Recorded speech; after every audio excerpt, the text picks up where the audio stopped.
کہتے جوانی مستانی ہوتی ہے، یہ شباب کے لمحے آوارگی کے لمحے ہوتے ہیں، انسان کنٹرول نہیں کر پاتا،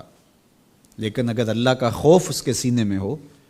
اس کی محبت اس کے رگ و ریشہ میں محو نفوذ ہو، تو پھر جوانی میں توبہ کرنے والے اور جوانی میں اللہ کی رضا جوئی کے لیے کوشاں ہونے والے اللہ کی خاص رحمتوں اور کرم نوازیوں سے مالا مال ہوتے ہیں۔ ارشاد فرمائے ان شبابہ فیما ابلہ، جوانی کے بارے میں پوچھا جائے گا کہ جوانی کہاں بسر ہوئی۔ بعض نے یہاں ان جسدہ فیما ابلہ، ابن حبان نے اور امام ترمذی نے جو حدیث روایت کی ہے اس میں یہ لفظ بیان کیے ہیں کہ جسم کے بارے میں سوال ہوگا، یعنی جسم کے ایک ایک عضو سے پوچھا جائے گا۔ تم سے پوچھا جائے گا تمہارے ہاتھوں نے کیا کیا، تمہاری آنکھوں نے کیا کیا، تمہارے کان کیا سنتے رہے، تمہاری زبان کیا بولتی رہی، تمہارے قدم اٹھ کے کن راہوں کا سفر کرتے رہے، تمہارے ایک ایک عضو بدن کے بارے میں تم سے پوچھا جائے گا۔ عمر کا ذکر بھی ہے اور جوانی کا ذکر بھی ہے، تو جب عمر کے بارے میں پوچھ لیا گیا تھا تو پھر جوانی کا الگ سے کیوں پوچھا گیا؟ تو کہا کہ جو جوانی ہے یہ عمر کا خلاصہ ہے، اور عمومی طور پہ گناہ کی زندگی جوانی کی زندگی ہوتی ہے، اور جس نے جوانی کو سنبھال لیا اس کا بڑھاپا بھی خوبصورت ہو گیا، اور جو جوانی کو سنبھال نہ سکا تو اس کے پلے پھر باقی بچا ہی کیا۔ اسی لیے ایک روایت میں آتا ہے ان اللہ یحب الشاب التائب، اللہ تعالیٰ جل شانہ توبہ کرنے والے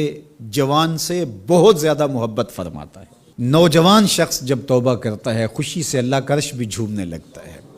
فرشتے بھی آفریں آفریں کرنے لگتے ہیں یہ کون شخص ہے۔ تو جوانی کی توبہ اللہ کو بہت محبوب ہے، اسی لیے ارشاد فرمایا گیا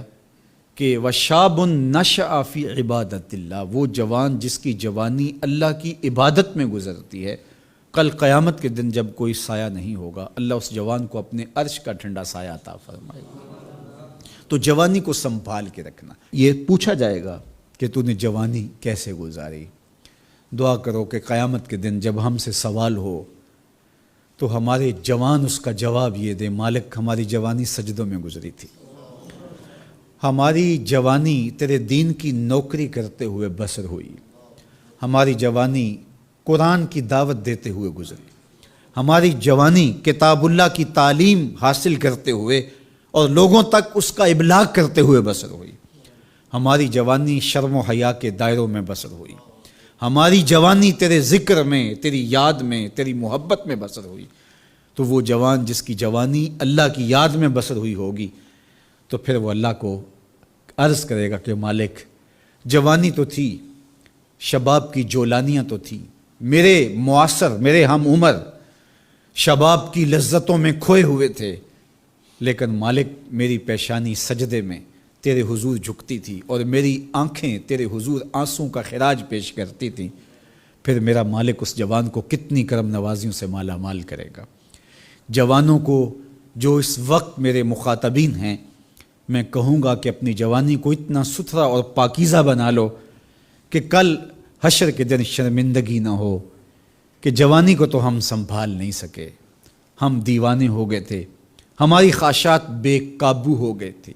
ہم اپنی عصمت کے جوہر کو محفوظ نہ رکھ پائے، ہماری نظروں سے حیا اور شرم کا جوہر اڑ گیا، اور ہم آوارہ مزاج چوکوں گلیوں بازاروں